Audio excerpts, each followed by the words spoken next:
Hello, Columbia lab private limited EV charging station and solar പാനൽസിൻ്റെ ഏറ്റവും പുതിയൊരു എപ്പിസോഡിലേക്ക് എല്ലാവർക്കും സ്വാഗതം.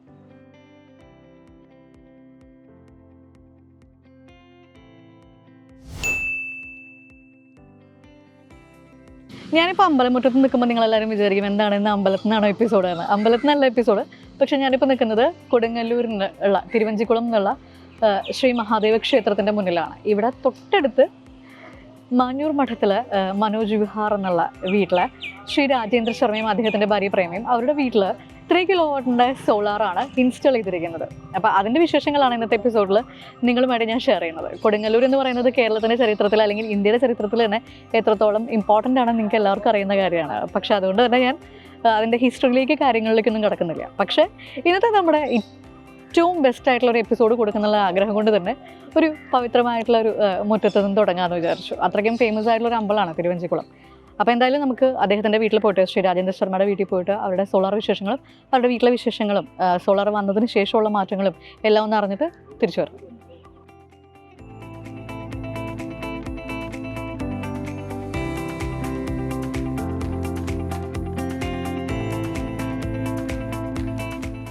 പേര് രാജേന്ദ്ര ശർമ്മയാണ്. HDFCന്ന് റിട്ടയർ ചെയ്ത ആളാണ്. നിയറസ്റ്റ് ബ്രാഞ്ച് കോട്ടപ്പുറം ബ്രാഞ്ചിൽ നിന്ന് റിട്ടയർ ചെയ്തതാണ്. ബാങ്കിൽ ഏകദേശം 45 കൊല്ലമായിട്ട് ജോലി ചെയ്തിരുന്നു. അതായത് 16 വയസ്സിൽ തന്നെ കയറി 44 കൊല്ലം വർക്ക് ചെയ്ത് ഇങ്ങോട്ട് വന്നതാണ്. റിട്ടയർ ചെയ്തിട്ട് 15 വർഷമായി. 1980 ഈ പ്രോപ്പർട്ടി ഞങ്ങൾ മേടിച്ചത്. 7 സെൻറ്റ് സ്ഥലം. ഞാനും വൈഫും 3 കുട്ടികളുമാണ് ഇവിടെ താമസിച്ചിരുന്നത്. കുട്ടികളൊക്കെ പഠിച്ച് ഓരോരുത്തർ ഓരോ സ്ഥലത്തേക്ക് മാറി.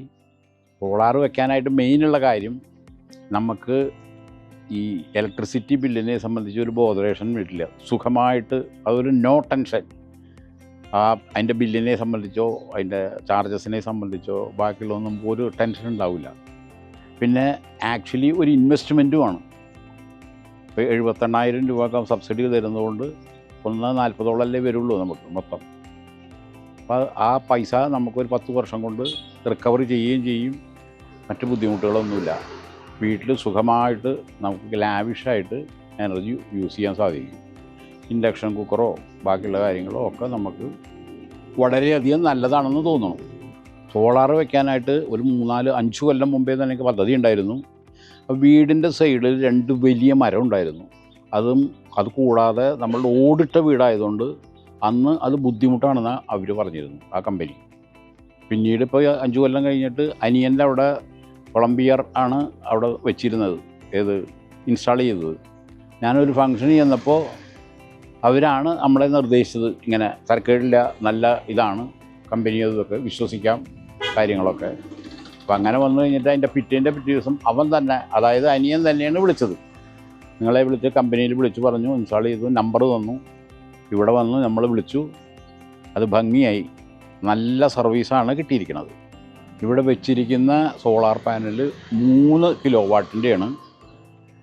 അപ്പോൾ അതിൽ നിന്ന് വൈദ്യുതി കിട്ടുന്നതുകൊണ്ട് ലാവിഷായിട്ട് നമുക്ക് ഉപയോഗിക്കാനായിട്ട്, അതായത് വിത്തൗട്ട് എനി ടെൻഷൻ നമുക്ക് ഉപയോഗിക്കാൻ സാധിക്കും.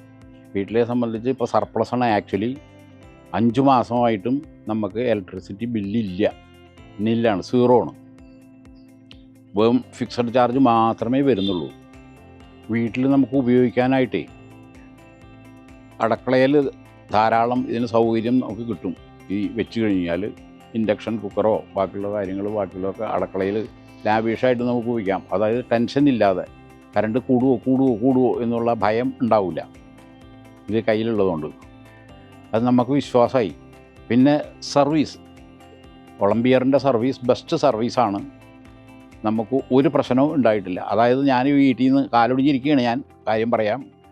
അത് നമ്മളെ സംബന്ധിച്ച് പുറത്തേക്ക് പോകേണ്ട വിവരേ വന്നിട്ടില്ല. എല്ലാം ഭംഗിയായി സമയത്തിനുള്ളിൽ തീർന്നിട്ടുണ്ട്. അതാണ് നമുക്ക് പറയാനുള്ളത്. ആകെ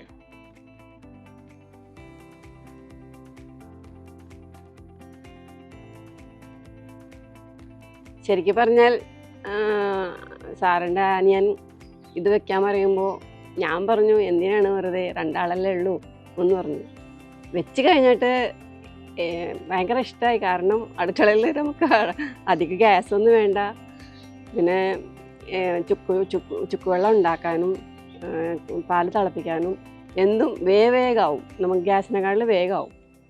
അതുകൊണ്ട് ഇപ്പം നമുക്ക് മോട്ടർ വിടുമ്പോഴും വെള്ളം ഇഷ്ടം പോലെ ഉണ്ട്. മോട്ടർ വിടുമ്പോൾ മറ്റേതാകുമ്പോൾ കറണ്ട് പോകുമെന്ന് വിചാരിക്കും. ഇതങ്ങനെയില്ല, എത്ര വേണമെങ്കിൽ നമുക്ക് മോട്ടർ വിട്ട് നമുക്ക് വെള്ളമൊക്കെ നിറയ്ക്കാം, ചെടിക്കൊക്കെ വെള്ളം വയ്ക്കാം, അങ്ങനൊരു സൗകര്യമുണ്ട്. പിന്നെ നമുക്ക് കറണ്ട് ഇപ്പോൾ പിശുക്കില്ലാണ്ട് രാത്രി പകലൊക്കെ ഉപയോഗിക്കാമല്ലോ. കുട്ടികളൊക്കെ വെക്കേഷന് വരുമ്പോഴേ ലൈറ്റ് ഇട്ടിട്ട് അവർ പോവും, ഞാനിങ്ങനെ കിടത്തിക്കൊണ്ടിരിക്കും കറണ്ട് ബില്ലാമെന്ന് പറഞ്ഞു. പക്ഷേ ഇത്തവണ അവർ വരുമ്പോൾ കിടത്താനും പോയിട്ടില്ല, ഇടാനും പോയിട്ടില്ല. അവരെല്ലാ ദിക്കിലും ഫാനും ലൈറ്റൊക്കെ ഇട്ടിട്ട് പോകും. അവരുടെ ശീലമാണ്, അവിടുത്തെ ശീലമാണ്. അപ്പം നമുക്കിപ്പോൾ കിടത്തേണ്ട കാര്യമില്ലല്ലോ.